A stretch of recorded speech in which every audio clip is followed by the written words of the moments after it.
Hi there, you join me on a rather wet and dreary and somewhat depressing day, which is a good time to talk about something which is rather dreary and depressing in itself, and that is medium to long-term economic forecasting and what that means for UK businesses.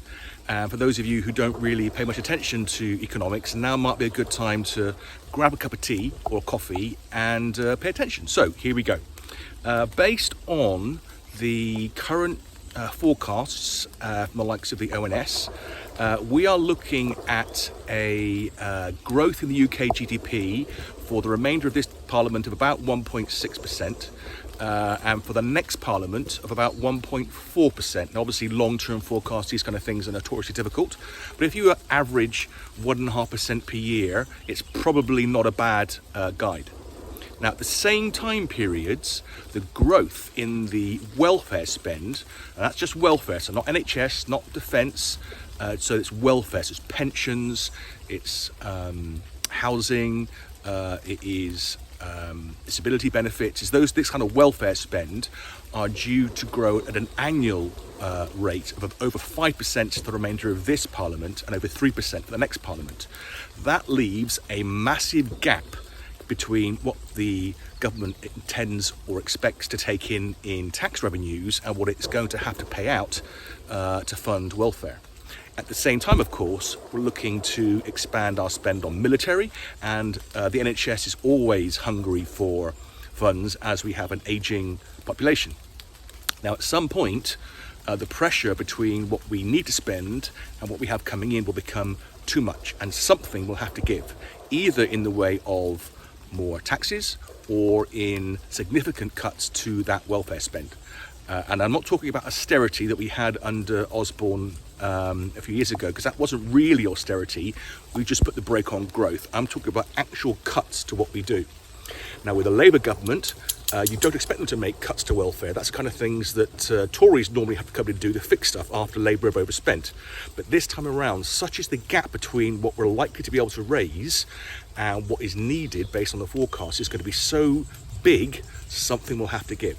Now, those on the left of the Labour Party, which is to say quite a long way to the left, would like to see increases in taxes, particularly those on the very rich and on assets.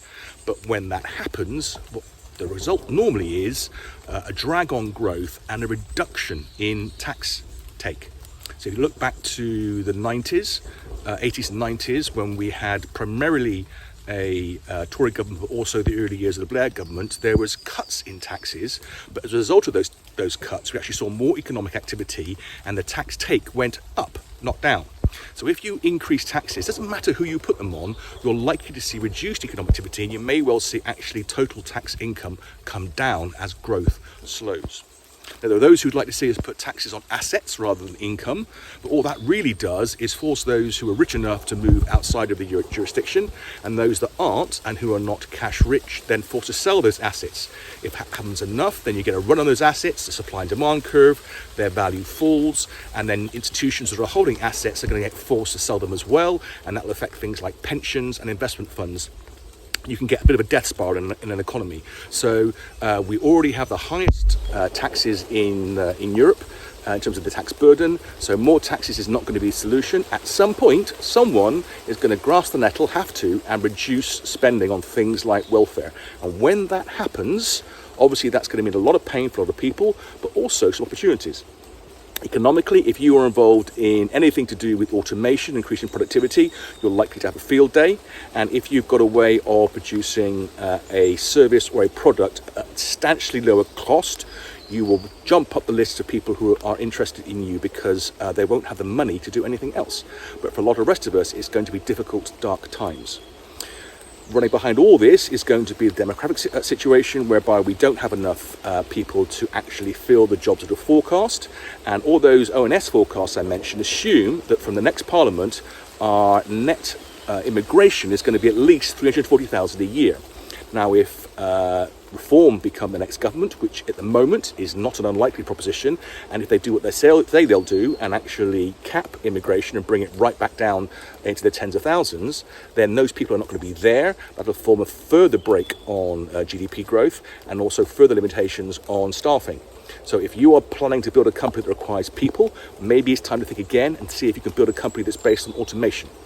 So with that depressing thought, I'll leave you for now. And if you want to know about what all this means for your company, by all means give me a call.